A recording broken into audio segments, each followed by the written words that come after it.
आज इस वीडियो में हम डिस्कस करेंगे इकोनॉमिक्स एमसीक्यू। टोटल 50 क्वेश्चंस को कवर करने वाले हैं इस वीडियो में, जो आपके एग्जाम पॉइंट ऑफ व्यू से इम्पॉर्टेंट है। तो वीडियो को ध्यान से लास्ट तक देखते रहिए।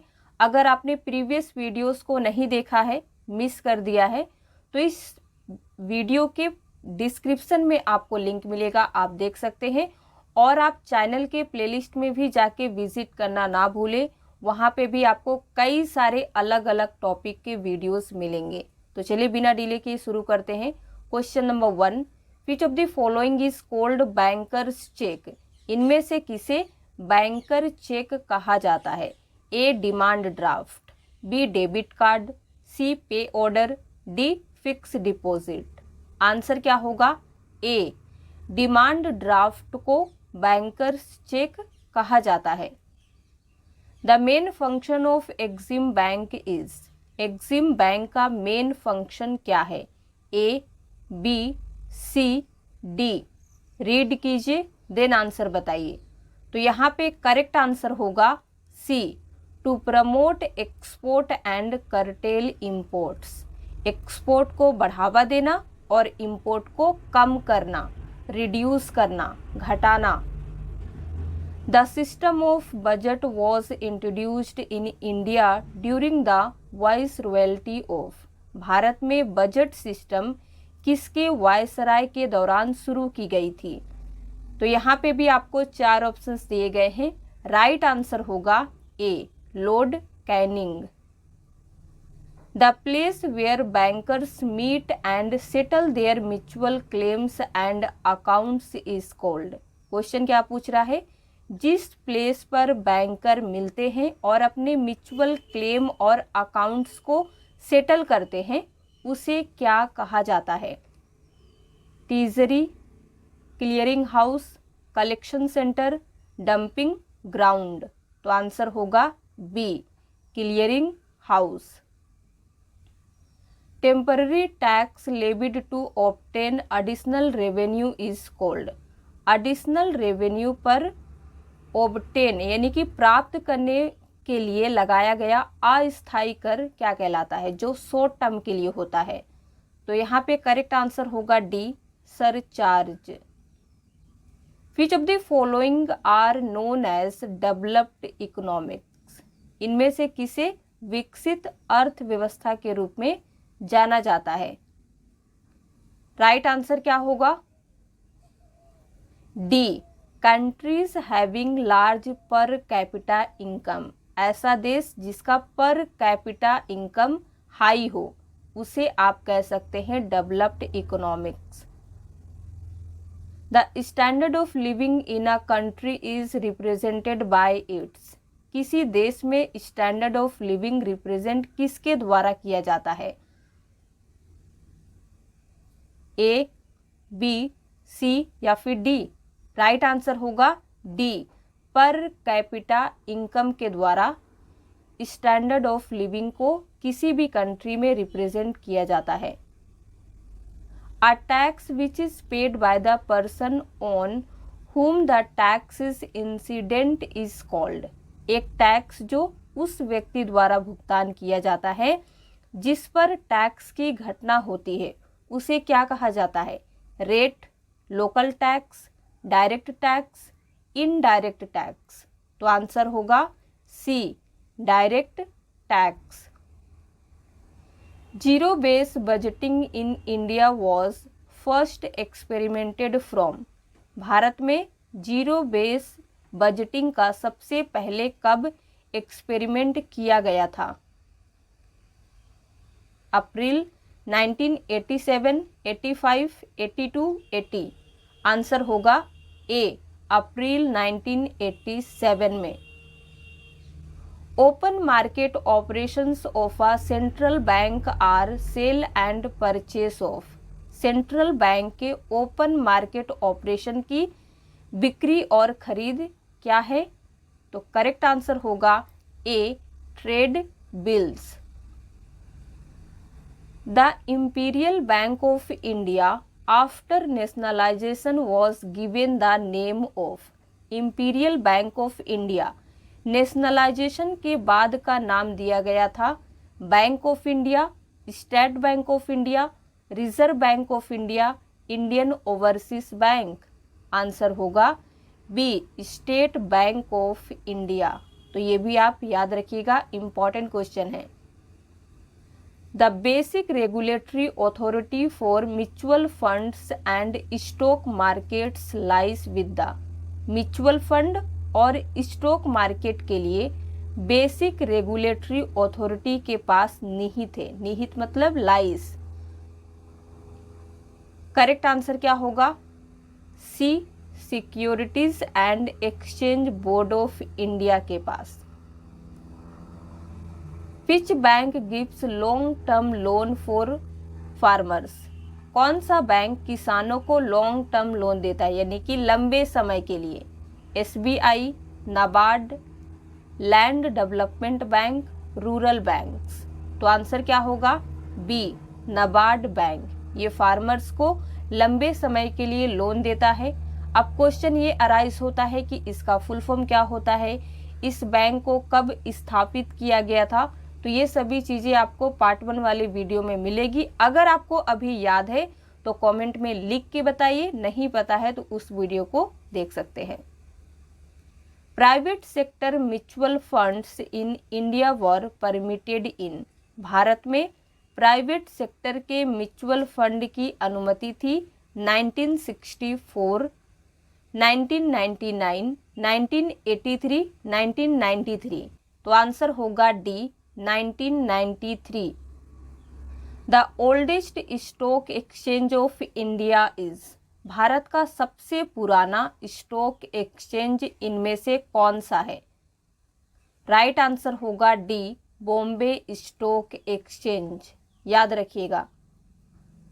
किंकड demand curve is a feature of. इनमें से किसका फीचर है kinked demand curve? A, B, C या फिर डी? राइट आंसर होगा B, oligopoly. Demand for complementary goods is called.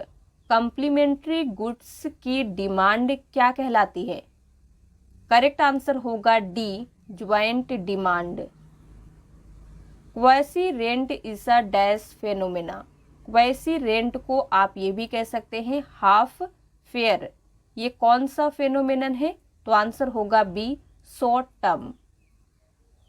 Perfectly inelastic demand is equal to. Perfectly inelastic demand जो होता है ये किसके बराबर होता है? 0, 1, ग्रेटर देन 1, इनफाइनाइट। आंसर होगा ए, 0 के। Returns to scale is a, जिसे कहते हैं पैमाने का प्रतिफल हिंदी में, ये क्या है? कौन सा फेनोमेनन है? तो आंसर होगा D, long term phenomenon. Rent is a factor payment paid to. Rent land के लिए पेमेंट किया जाने वाला एक फैक्टर पेमेंट है। तो आंसर आपको पता है लैंड के लिए है। Fix cost is known as. Fixed cost को और क्या कहते हैं, किस नाम से जानते हैं? Special cost, direct cost, prime cost, overhead cost. Answer होगा D, overhead cost. The term micro economics and macro economics were coined by. Micro economics और मैक्रो इकोनॉमिक्स ये जो वर्ड है, शब्द है, किसके द्वारा गढ़े गए थे, बनाए गए थे? तो आंसर होगा ए, बी, सी या फिर D? B, Ragnar Frisch. Hire and fire is the policy of. Hire और फायर ये किसकी पॉलिसी है? Mixed economics, traditional economic, capitalism, socialism. Answer होगा ए, मिक्स्ड इकोनॉमिक्स की, जिसे कहते हैं मिश्रित अर्थव्यवस्था की पॉलिसी होती है hire and fire. Who was the chairman of national income committee, जिसे हिंदी में कहते हैं राष्ट्रीय आय समिति के अध्यक्ष कौन थे? करेक्ट आंसर क्या होगा? A, PC Mahalanobis. National income of India is compiled by, भारत की नेशनल इनकम किसके द्वारा कंपाइल्ड की जाती है? करेक्ट आंसर होगा डी, सेंट्रल स्टैटिस्टिकल ऑर्गेनाइजेशन के द्वारा। The liquidity preference theory of interest was compounded by, liquidity preference theory of interest ये किसके द्वारा दी गई है? तो अगर आपने इकोनॉमिक्स को अच्छे से पढ़ा होगा और इंटरेस्ट की जो थ्योरी है उसे पढ़ा होगा तो आपको पता होगा कि ये J.M. केन्स के द्वारा दी गई है। इंपॉर्टेंट क्वेश्चन है, याद रखिएगा। In India service tax was first introduced in the year, Bharat में सर्विस टैक्स पहली बार किस ईयर में पेश किया गया था? 1998, 94, 92, 91। राइट आंसर होगा बी, 1994 में। The most appropriate measure of economic growth of a country is, किसी देश की इकोनॉमिक ग्रोथ का सबसे एप्रोप्रिएट मेजर क्या होता है? करेक्ट आंसर होगा D, per capita real income. Which of the following is not an economic activity, इनमें से कौन एक इकोनॉमिक एक्टिविटी नहीं है? तो आपको कैसे पता चलेगा? रीड कीजिए एक एक करके, देन आंसर बताइए। यहाँ पे राइट आंसर होगा C, a teacher teaching his own son, अगर कोई टीचर अपने खुद के बच्चे को पढ़ा रहा है तो उसे हम इकोनॉमिक एक्टिविटी में काउंट नहीं करेंगे। लेकिन अगर वही टीचर किसी कॉलेज, स्कूल या किसी अदर के बच्चे को टीच कर रहा है तो उसे इकोनॉमिक एक्टिविटी में काउंट किया जाएगा। इसी तरह से अगर कोई सर्वेंट है वो अपने घर का काम कर रहा है तो वो इकोनॉमिक एक्टिविटी नहीं होगा। अगर वही कहीं अदर जगह पे काम करे जिसके बदले में उसको पैसे मिल रहे हैं तो फिर वो इकोनॉमिक एक्टिविटी होगा। उम्मीद करते हैं अब अच्छे से क्लियर हो गया होगा। A closed economy is one which, एक बंद अर्थव्यवस्था इनमें से कौन सी है जिसे कहते हैं closed economy? A, B, C, D.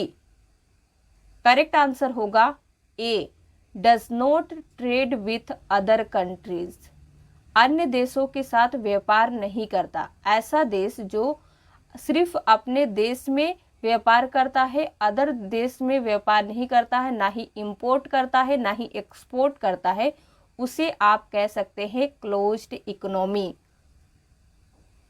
Taxation and expenditure policy of the government are dealt under the, सरकार की टैक्सेशन और एक्सपेंडिचर पॉलिसी के अंडर निपटाया जाता है। बजट को, मॉनेटरी पॉलिसी को, ट्रेड पॉलिसी को, फिजिकल पॉलिसी को। आंसर क्या होगा? डी, फिजिकल पॉलिसी को। Who are the creditors of the corporation, इनमें से कौन कॉरपोरेशन के क्रेडिटर्स हैं? Bond holders, stock holders, holders of preferred stock, D कहता है both bond and stock holders, और आंसर होगा D. Investment in public works is known as, public कामों में इन्वेस्ट के रूप में जाना जाता है। Current expenditure, capital expenditure, revenue expenditure या फिर इनमें से कोई नहीं। तो आंसर होगा B, capital expenditure. Saving is the portion of money income that is, तो यहाँ पे राइट आंसर क्या होगा? B, not depend on consumption, यानी कि सेविंग मनी इनकम का वो पोर्शन है जिसे हम कोई भी गुड्स कंज्यूम करने में खर्च नहीं करते हैं। विच of the following is an indirect tax, इनमें से कौन एक इनडायरेक्ट टैक्स है? अगर आपने जीएसटी वाले सभी वीडियोस को अच्छे से देखा होगा तो आप इसका आंसर दे पाएंगे और राइट आंसर होगा D, excise duty. Bank rate is the rate at which, bank rate वो रेट है जिस पर ए, बी, सी या फिर डी, तो आंसर होगा D. The Reserve Bank of India gives credit to commercial bank, तो बैंक रेट वो रेट है जिस पर Reserve Bank of India commercial बैंकों को क्रेडिट देता है, यानी कि ऋण, loan. National Stock Exchange function from, National Stock Exchange कहाँ से वर्क करता है? न्यू दिल्ली, मुंबई, नागपुर, कोलकाता, आंसर होगा बी, मुंबई से। Debenture holders of a company are its, एक कंपनी के डिवेंचर होल्डर इसके कौन होते हैं? Share holders, creditors, debtors, directors, तो आंसर होगा B, creditors. Question number 40, which of the following is not a credit rating agency operating in India? बहुत ही अच्छा क्वेश्चन है। इनमें से कौन भारत में ऑपरेटिंग क्रेडिट रेटिंग एजेंसी नहीं है? ए, बी, सी या फिर डी? करेक्ट आंसर होगा A, Dow Jones. Which among the following is at the apex of industrial finance in India? इनमें से कौन भारत में इंडस्ट्रियल फाइनेंस के अपेक्स यानी कि टॉप पर है? ए, बी, सी या फिर डी? तो आंसर होगा A, Industrial Development Bank of India. Among Indian economist who had done pioneering work on national income, national income पर अग्रणी कार्य करने वाले इंडियन इकोनॉमिस्ट इनमें से एक कौन है? तो आंसर होगा सी, V.K.R.V. Rao. The banks are required to maintain a certain ratio between their cash in hand and total asset. It is called, बैंकों को अपनी कैश इन हैंड और टोटल एसेट्स के बीच एक सर्टेन रेशियो बनाए रखना आवश्यक है या फिर आप कह सकते हैं रिक्वायर्ड है, तो इसे क्या कहा जाता है? करेक्ट आंसर होगा BSLR, फुल फॉर्म होता है स्टैट्यूटरी लिक्विडिटी रेशियो, तो आप फुल फॉर्म भी याद रखिएगा। विच of the following provides the largest part of the demand for loanable funds in India? इनमें से कौन भारत में लोनेबल फंड की डिमांड का सबसे बड़ा हिस्सा प्रोवाइड करता है? राइट आंसर होगा C, hire purchase borrowers. The National Housing Bank was set up in India as a wholly owned subsidiary of which of the following?